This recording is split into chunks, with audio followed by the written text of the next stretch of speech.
So we all know that stocks are not having the greatest time right now with the S&P falling, the Nasdaq falling, and there's a video here that I wanted to see if they dive into what's going on, and they call this the pump and dump economy. And maybe that's what we're in. Maybe we're in the dump cycle of this whole thing. So the stock market has lost more than $5 trillion since its all-time peak, which was achieved roughly a month ago to the day that this video was uploaded. Asset markets are a forward-looking indication of investors' predictions of what the future will look like. And right now, those predictions are bleak.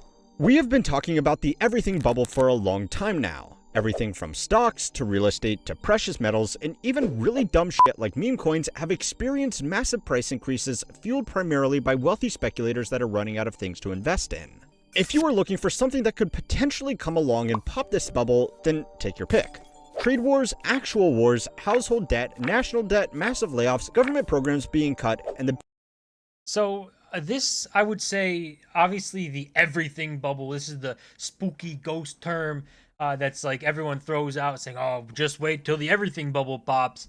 People have been saying that for years and years and years now, for a long time. And if you listen to them, you would have missed out on a insane, massive rally for the past decades. And that feels a lot worse than looking at where we are now, where that compared to what you missed hurts a lot more. But again, there will always be a reason not to invest in the market. But and the everything bubble is one of those reasons that people have pointed to for a long time. But you know, every time the market just comes back. So maybe this is the one that breaks the camel's back. But I doubt it.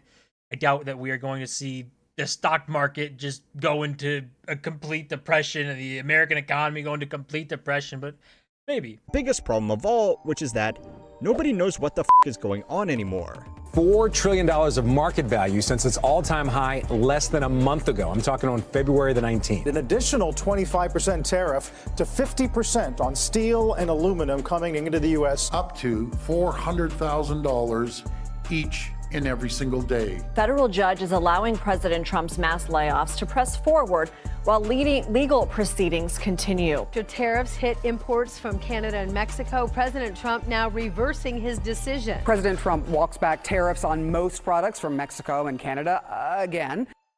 Money loves certainty. This is a problem, and I'm sure he just said money loves certainty. He's probably going to go into it. A massive problem. Uncertainty, the market hates uncertainty. The biggest thing that markets hate is uncertainty. So with these tariffs saying, we're going to put tariffs out. Well, actually, we're not going to do tariffs anymore. And then 3 days later, well, here's tariffs for every country. And then a little bit later, well, you know, we might roll those back.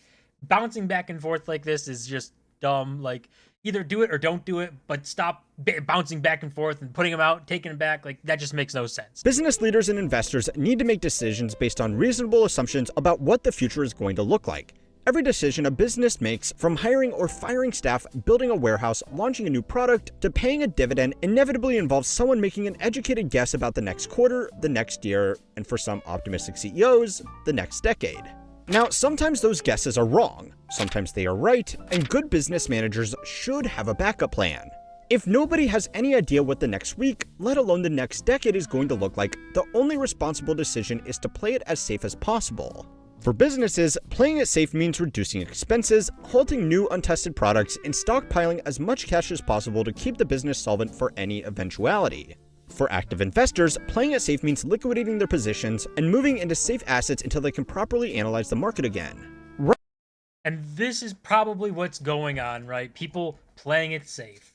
Because with the uncertainty, like they said, if you don't want to be in uncertain times and waters and people worry about that, honestly, you probably shouldn't really care. Like, this is a very short-term minded thing for anyone, for investors, especially looking at the stock market and saying, I'm pulling out because things are uncertain and I'm scared.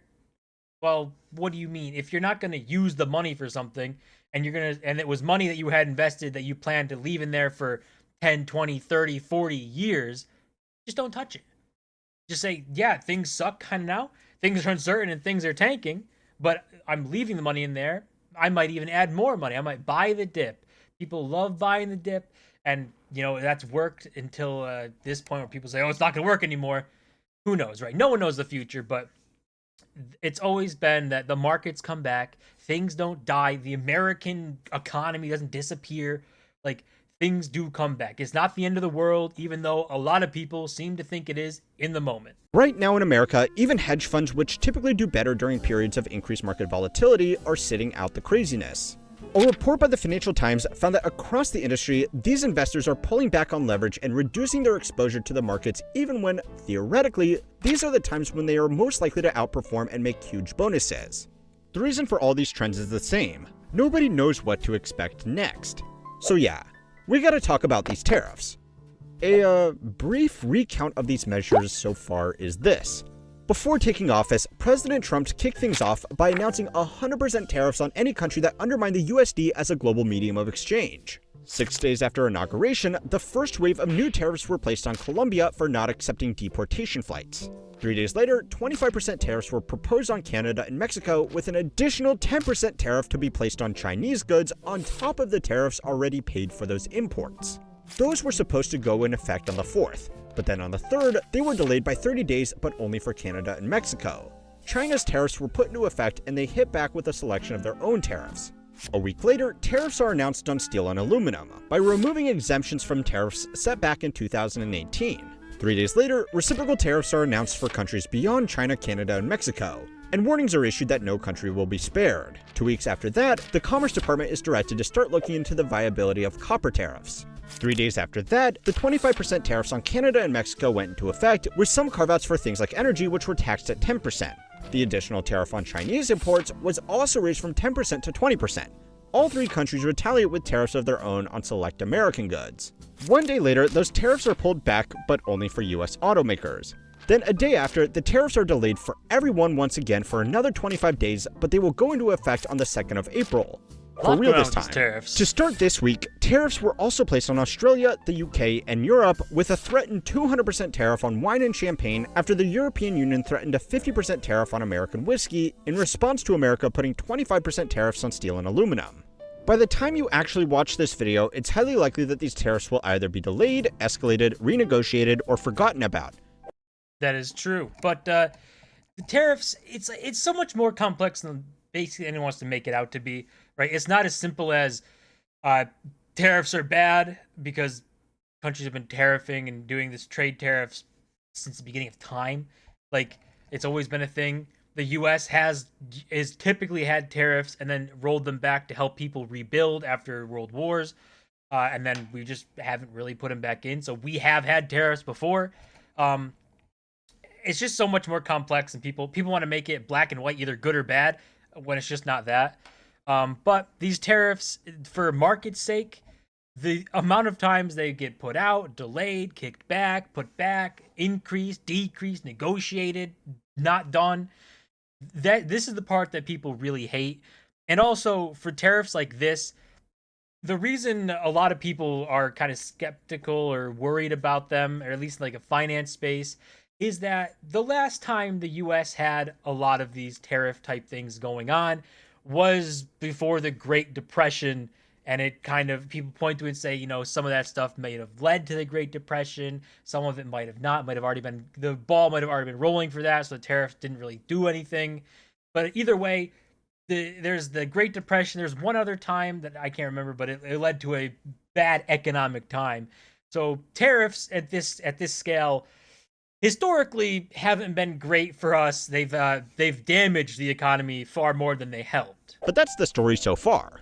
Now, hot take alert, but tariffs, if used correctly, can be useful instruments to encourage local business development, protect American jobs, and maintain strategic industries. But if we are going to get these benefits and minimize the side effects, there needs to be a clear plan implemented over a long enough time to give businesses time to adapt. Now, if you are watching this, you might be starting to think that maybe this is all just reactionary and that there isn't actually a plan behind all these on-again, off-again tariffs. More trade policy changes have been announced in the last 2 months than in the decade that came before. Now, when businesses and investors don't know what to expect next, the only good option they have left is to play it as safe as possible, which is why we have seen such a large sell-off in the last month. Now, I know what you might be thinking. Who cares? You have probably heard the anecdote 100 times. The stock market is not the economy. And these losses will overwhelmingly be felt by people who already have financial security because, well, they own almost all the stocks. If anything, this crash might be a good opportunity to even the financial playing field between existing asset owners and people who work for their money. So that is the age-old quote, right? The economy is not the stock market, and the stock market is not the economy. Just because the stock market is doing good doesn't mean the economy is doing good, and vice versa. They don't mean the same thing. Both of them can be doing good at the same time. Both of them could be doing bad at the same time, or one could be doing good, one could be doing bad. Every possibility is a possibility. But for the stock market and stuff, typically people would say it's a reflection of how things are going, and it's more forward looking. So if the stock market's crashing, maybe an indicator that the economy is slowing down or about to get worse. But either way, I'm not sure if people really understand. Like, the vast majority of stocks are owned by a small amount of people. There are people who have obviously 401ks, and they look at those and see that the value's gone down, and they get scared. They don't like that. But I think the vast majority of people don't have money invested. I think it's like 50% of people don't have money invested or investable assets. And that means that stock market crashing doesn't mean anything to them. They don't care. So I do think that that's more of the thing going on here, is like financiers and people involved in the stock market. They look at this and they're like, oh my God, this is bad. These numbers, this and that and the other. But people who go to work every day and work for their money don't actually care, because they don't have money invested, or if they do, maybe it's a small amount. And, the stock market dropping 15% isn't all that insane to them. I do think that's more of the thing going on, where, I think people involved in the market care a lot more and think it's a lot bigger in like the real world, where people who work and go to work in 9 to 5 and everything don't really think about the market every day. Right now is you, me, anybody you are going to watch online, corporate executives, and probably even most of the people making the actual decisions. This is a real problem for businesses, because here's the important thing. Even planning for a bad future is better than not being able to plan at all. If tariffs were implemented broadly amongst all of our large trading partners at a high rate of like 25%, that would be bad. It would slow down business, disrupt supply chains, and lead to retaliatory tariffs that make our exports less attractive to global customers. Sure, some of these costs could be passed along to consumers, but I don't know if you have noticed, but most consumers really can't bear any more costs right now. So yeah, this would be bad, but businesses could slowly adapt it by moving supply chains onshore, working out deals with domestic suppliers, and focusing more on selling to the American market. And that, I think, is obviously what Trump wants. I think he wants manufacturing to move back to the U.S. These are higher paying jobs coming back. So even though maybe costs go up a little bit, his idea is to bring higher paying jobs here, so wages outpace the increase of the cost. So that's what would have to happen, right? If wages increased at the same amount as cost increased, then you lost, right? You still don't have purchasing power gains. People are still gonna be upset. But if you bring in wages that outpace the cost, if wages go up and costs go up a little bit, you have this buffer here that now your dollar actually goes farther, and people will like that a lot more. So even though it might be short-term pain, it could lead to more long-term gains and long-term planning, which is also massively unpopular because no one's willing to take short-term pain. No one's willing to watch their portfolio go down for a year if it means, building out supply chains and getting manufacturing back and increasing wages and seeing, in 3-4 years that it's going to be explosive growth. No one cares about 3-4 years. Everyone cares about the current year. However, businesses don't want to make these massive investments if the rules are just going to change all over again, because then they will have effectively just wasted their money. Car companies are the perfect example of this. They produce very complex end products made of hundreds of components in factories that take years to get online. So unsurprisingly, they aren't really changing anything until they really know what the trade landscape is going to be long term. There are, however, some companies that have ignored this trend, although not exactly for the best reasons. Big retailers like Walmart have significantly increased the amount of inventory they are keeping on hand so that they can keep their shelves stocked more consistently while these trade wars figure themselves out. This might help them outlast their competition by a few weeks, but holding this much inventory is generally bad for business, and there is a limit to how much they can actually keep. Even at their current elevated levels, and even if consumer behavior was totally predictable, their supplies would run out in a little over 4 weeks. The other businesses are mostly tech companies announcing major investments into data centers and energy infrastructure to develop artificial intelligence here in America. And there have been some truly ludicrous numbers being thrown around.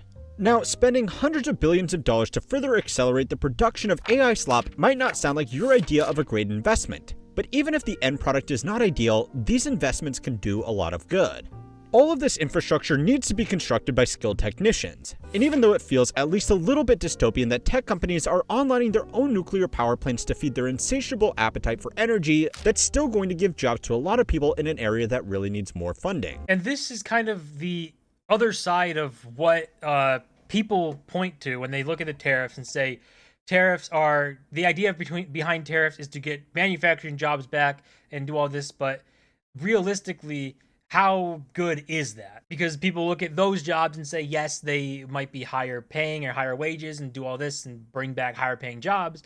But maybe the US should work on a different plane where we can outsource that manufacturing to other countries like China or India or Vietnam and have them do that and specialize in that. And then the US, we focus on the higher end stuff of engineering and the AI type stuff in like tech sector and building out, nuclear power plants and getting this other stuff going where we kind of shift the focus because we don't want to manufacture that stuff. We want to focus more on technology and engineering and all these types of fields instead.